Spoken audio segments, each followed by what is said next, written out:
여러분 안녕하십니까? KBS 뉴스 930입니다. 트럼프 미국 대통령이 이란에 대한 군사작전과 관련해서 시간이 얼마나 걸리든 상관없다며 장기화 가능성을 내비쳤습니다. 필요하다면 지상군을 투입할 수 있다고도 밝혔습니다. 워싱턴 김지숙 특파원입니다.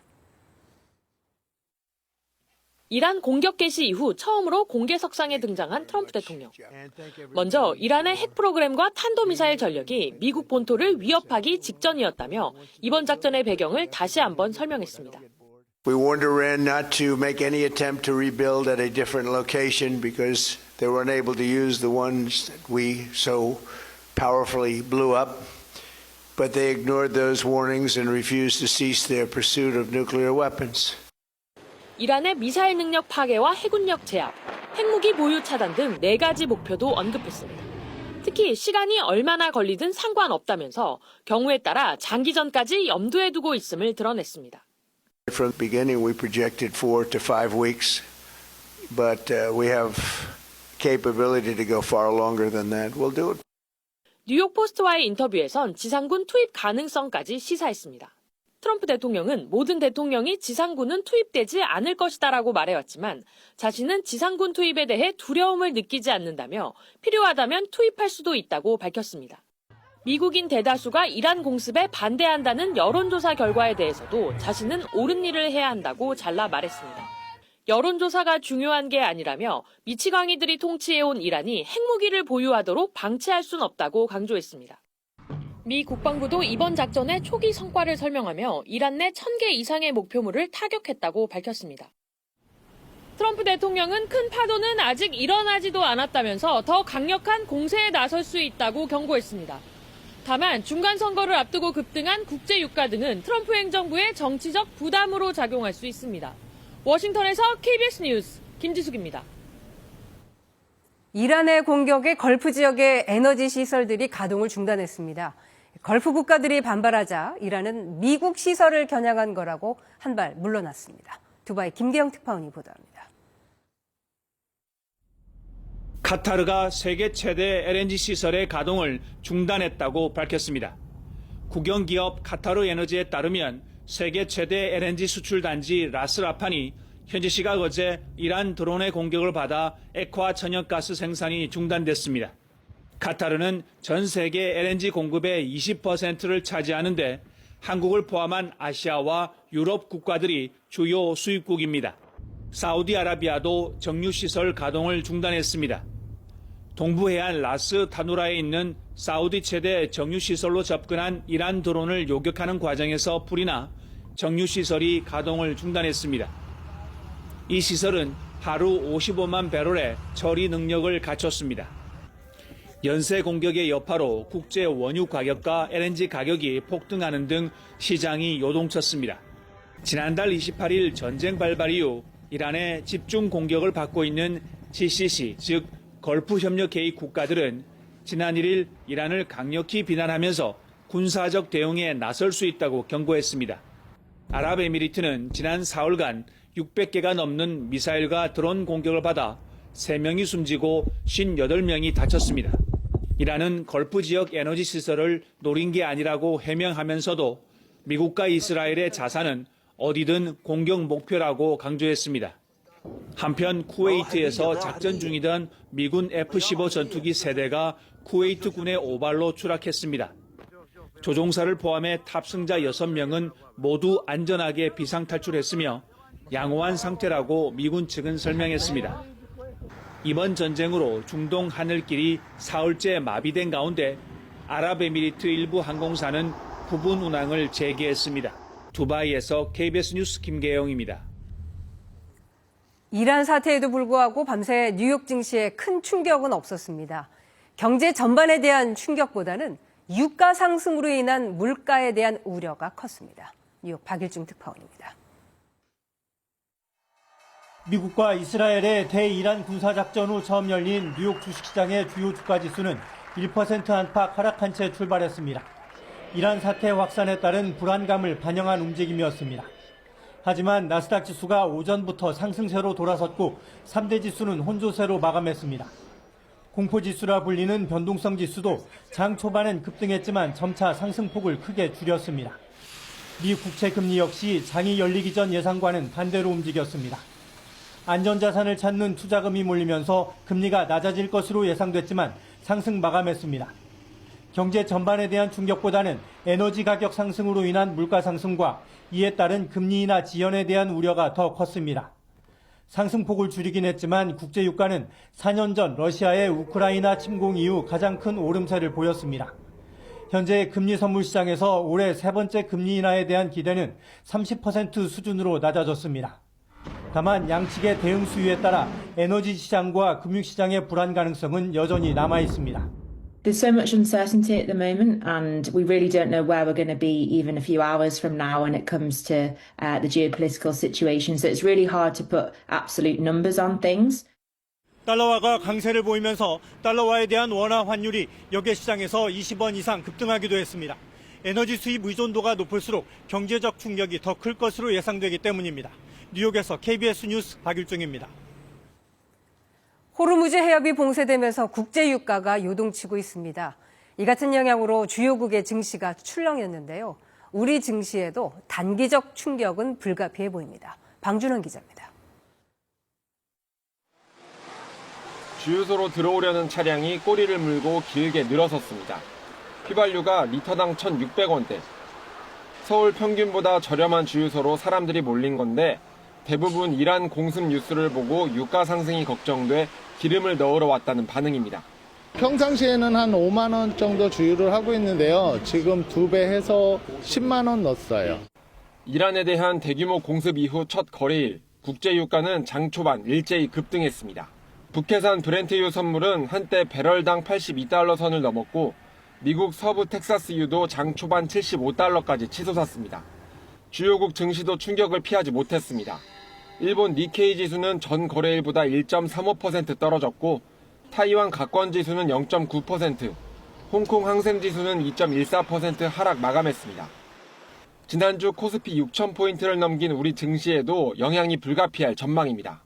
체익 매물이 단기적으로는 나올 거예요. 근데 이게 연속적으로 갈 것이냐, 미국의 이란에 대한 공격이 장기화되는지 여부, 이게 가장 중요해요. 사태가 장기화할 경우 우리 경제 전반에 부담이 커질 수 있는 상황. 어제 열린 관계부처 회의에서 정부는 사태 장기화에 대한 대응책을 점검했습니다. 원유와 석유 제품과 관련된 수급 상황에 대해서는 장기화에 대해서도 대비가 확실히 되어 있다. 정부는 합동 비상대응반을 운영해 국내 금융시장과 실물경제 영향을 살피기로 했습니다. KBS 뉴스 방준원입니다. 이스라엘은 예비군 10만 명에게 추가 동원령을 내리며 이란에 대한 공세 수위를 끌어올리고 있습니다. 이란은 미국과 이스라엘의 공습으로 최소 555명이 숨졌다고 밝혔습니다. 정다원 기자가 보도합니다. 요란한 굉음이 밤하늘을 가릅니다. 곳곳에 연기가 피어오릅니다. 테헤란을 겨냥한 이스라엘의 공격은 밤새 이어졌습니다. 이란 경찰본부와 국영방송사도 공격 대상에 포함된 걸로 추정된다고 외신들이 전했습니다. לפני מספר שעות, צה"ל השלים גל תקיפות נרחב ברחבי טהרן. יותר מ-100 מטוסי קרב של חיל האוויר תקפו במקביל מפקדות מרכזיות של מערכי המשטר האיראני. 이스라엘군은 테헤란과 이란 서부 지역 군사시설을 폭격하는 영상을 잇따라 공개했습니다. 네타냐후 총리는 앞으로 며칠 동안 더 강력한 공격을 가해 테러 정권을 괴멸하겠다고 강조했습니다. אנחנו במערכה שבה אנחנו מביאים את כל כוחו של צה"ל כפי שלא היה מעולם למערכה הזאת כדי להבטיח את קיומנו ועתידנו. 이스라엘군은 10만 명 규모의 예비군 추가 동원령도 내렸습니다. 단일 소집 규모로는 2023년 가자 전쟁 초기 이후 최대 수준입니다. 지금까지 공습으로 하메네이 최고 지도자와 함께 무사비 이란군 총참모장, 나시르자데 이란 국방장관 등 이란 정권 핵심 인사들이 줄줄이 숨졌습니다. 이란 적신월사는 미국과 이스라엘의 공격으로 131개 도시가 영향받았고 최소 555명이 숨졌다고 밝혔습니다. 이란 남부 여자 초등학교에서만 최소 165명의 민간인 희생자가 나왔습니다. KBS 뉴스 정다원입니다. 싱가포르를 국빈 방문 중인 이재명 대통령은 로렌스 웡 총리와 정상회담을 갖고 FTA 개선 협상을 개시하기로 합의했습니다. 이 대통령은 오늘 다음 순방국인 필리핀으로 향합니다. 박찬 기자가 보도합니다. 싱가포르 국가인 난초에 이재명 대통령 부부의 이름이 붙었습니다. 난초 명명식에 이어 싱가포르 대통령과 면담이 진행됐습니다.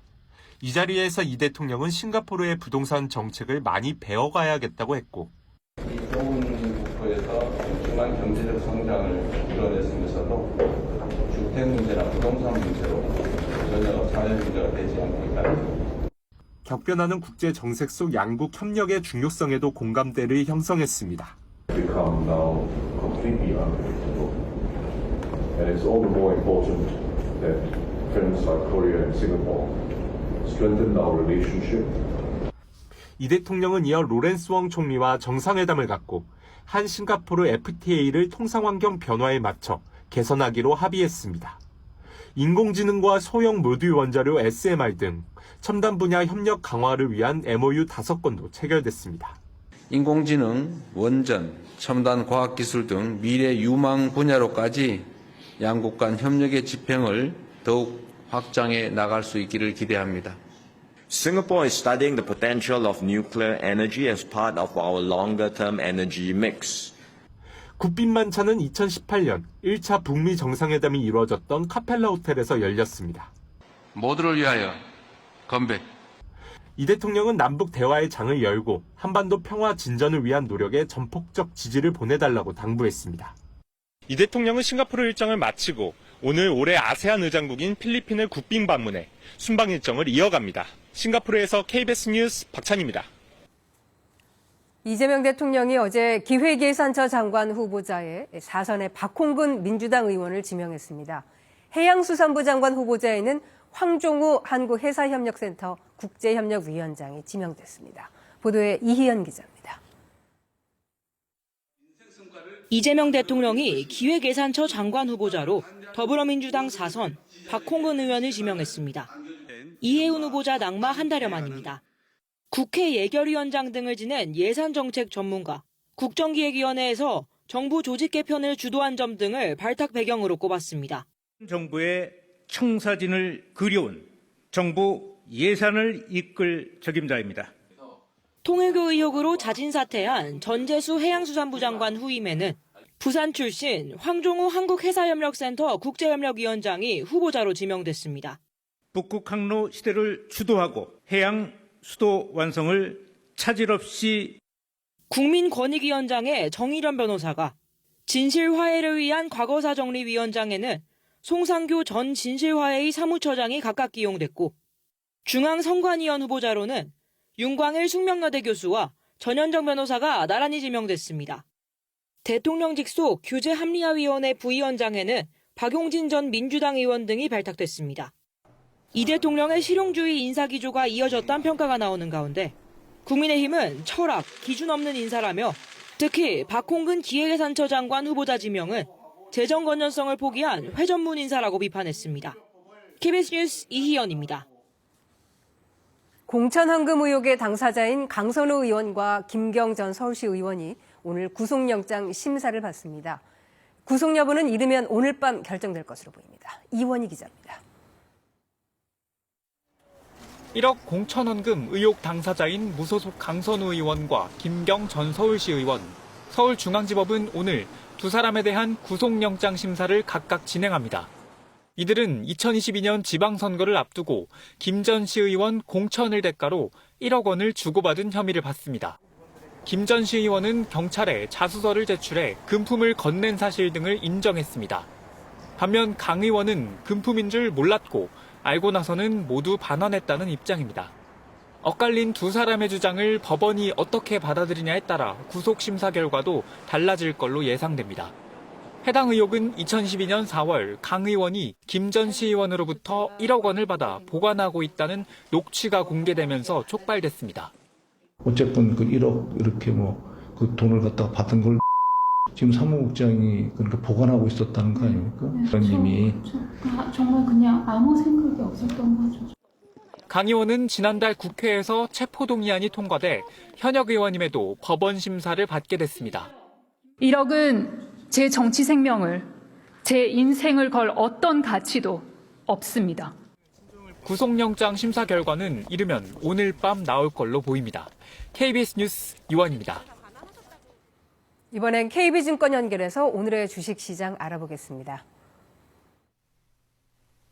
KB증권입니다. 국내 증시 하락 출발했습니다.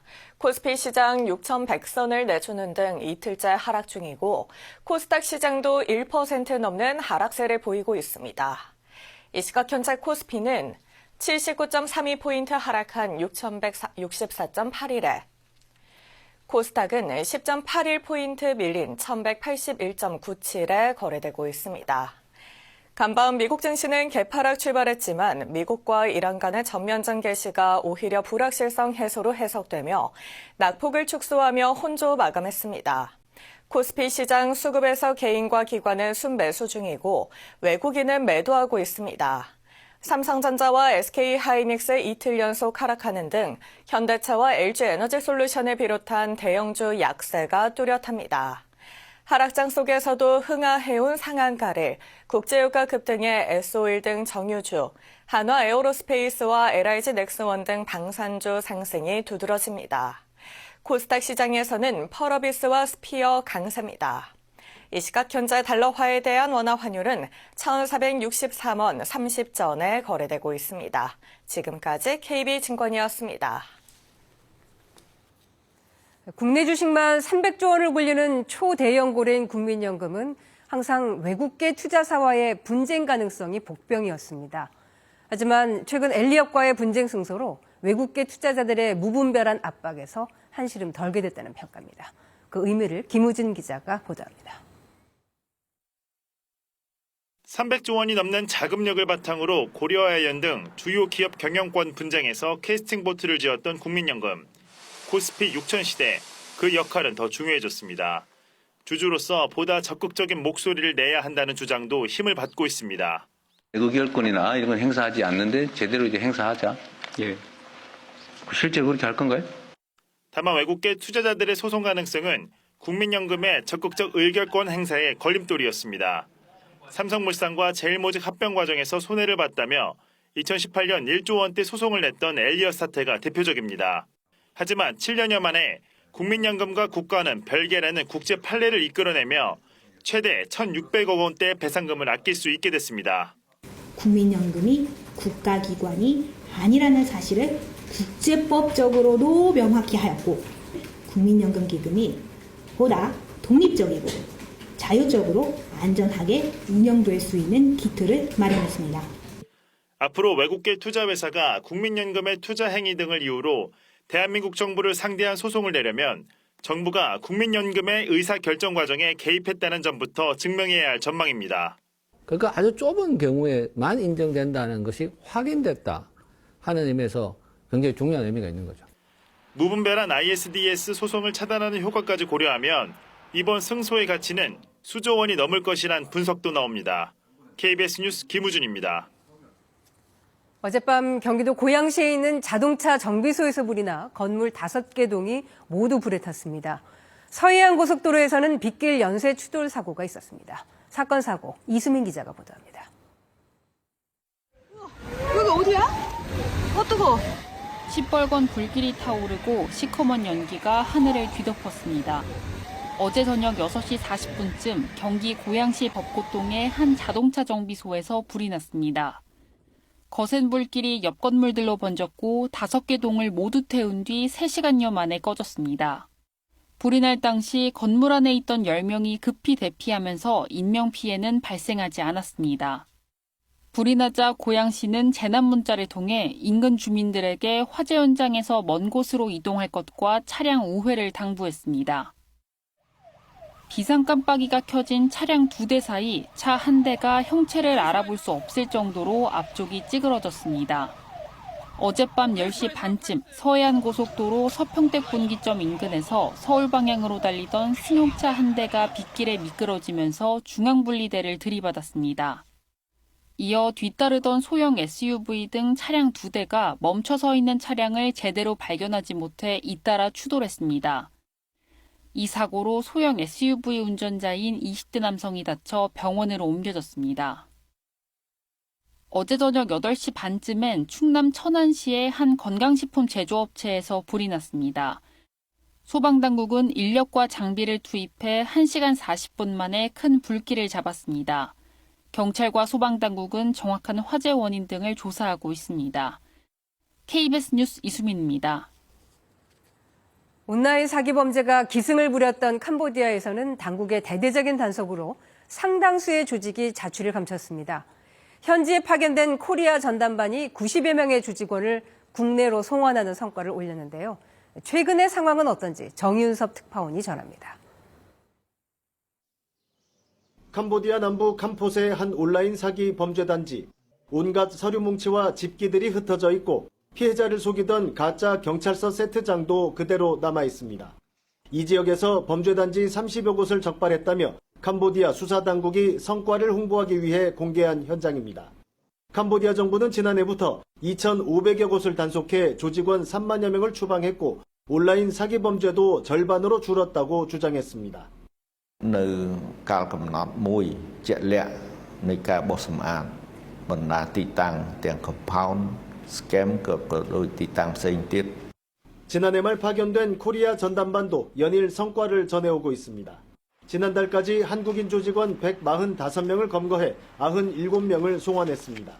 관광객이 줄어 피해를 호소하던 교민들도 한숨 돌리는 분위기입니다. 여행은 거의 90% 정도 캔슬이 났으니까 파생되는 식당이라든지 다른 부분들도 분명히 안 좋았을 거고요. 코리안 데스크 생기고 많이 정화는 된 것 같아요. 캄보디아 정부의 성과 홍보에 회의적인 시각도 적지 않습니다. 과거 캄보디아 GDP의 절반 이상이 범죄 수익이라는 분석과 함께 일부 권력층과 범죄 조직 간 유착설도 여전하기 때문입니다. 캄보디아 정부는 다음 달까지 모든 사기 범죄 조직을 뿌리 뽑겠다고 공언하고 있습니다. 실제 어떤 성과로 이어질지 국제사회가 주목하고 있습니다. 방콕에서 KBS 뉴스 정윤섭입니다. 오늘은 3월 3일 이른바 삼겹살 데이입니다. 국내 유일의 특화거리인 청주 서문시장에서는 어제부터 축제가 시작됐는데요. 불판도 시장도 뜨겁게 달아올랐습니다. 송국혜 기자입니다. 삼겹살이 노릇하게 익어가며 고소한 향을 퍼뜨립니다.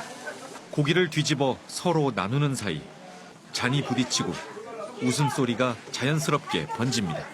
맞은편 가게도 야외 테이블도 불판이 열기는 식을 줄 모릅니다. 3월 3일 삼겹살 데이를 맞아 국내 유일의 특화거리인 청주 서문시장에서 축제가 막을 올렸습니다.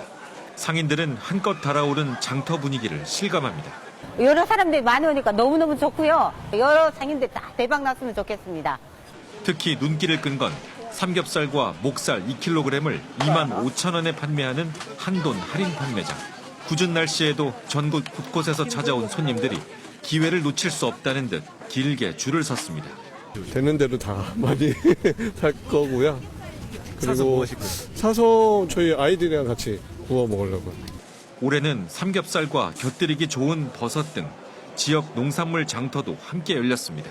청주 도농간의 상생을 위해서 농촌에서 생산한 농산물 또 농가공식품 이것을 같이 공유로 하고 2012년부터 이어져 온 청주 삼겹살 축제는 오늘까지 계속됩니다. 또 삼겹살 데이를 맞아 전국 한돈 인증 음식점과 정육점, 대형마트와 온라인몰에서도 이달 안까지 할인 판매가 진행됩니다.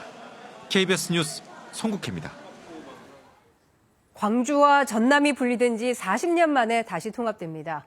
오는 7월 1일 전남 광주 특별시가 출범하게 된 건데요. 특별시 출범의 여정과 앞으로의 변화를 양창희 기자가 짚어봤습니다. 광주와 전남을 하나로 만들겠다는 새해벽두 시도지사의 공동선언. 이후 시도의회의 동의와 특별법안 발의, 국회 통과까지. 사상 초유의 행정통합은 2달도 지나지 않아 일사천리로 성사됐습니다. 광주 전남 역사에 새로운 이정표가 세워졌습니다. 5국 3특 균형 발전의 중심으로 등장한 순간입니다. 지방 소멸 위기를 극복하기 위해서는 이제는 한 뿌리 한 몸이기 때문에 이제 행정 통합을 통해서 더 잘 이렇게 시너지 효과를. 이에 따라 기존의 광주광역시와 전라남도는 폐지되고 오는 7월 1일부터는 전남 광주 통합특별시, 약칭 광주특별시가 출범합니다. 면적은 서울의 20배가 넘고 인구는 320만 명에 이르게 된 전남 광주특별시. 수도권 1극 체제를 극복하기 위해 인공지능 클러스터와 반도체 산단 특화단지 등을 구축해 첨단 산업을 육성한다는 내용을 특별법에 담았습니다. 중앙정부의 인허가권도 상당 부분 가져왔고 정부가 약속한 4년간 20조 원 규모의 지원 등 재정 특례도 부여됩니다. 하지만 통합이 시너지를 내기 위해선 넘어야 할 산이 많습니다. 주청사의 위치를 비롯해 정부 재정 지원의 배분, 첨단 산업 시설의 입지 선정 등 갈등을 유발하는 사안이 여럿이기 때문입니다. 예산, 조직, 기관, 인프라, 산업 유치, 대학과 병원, 문화시설이 어디로 어떻게 갈지를 두고 첨예한 갈등이 발생할 것이 자명합니다. 광역 행정통합의 첫 사례가 되면서 기대와 우려가 교차하고 있는 전남 광주특별시.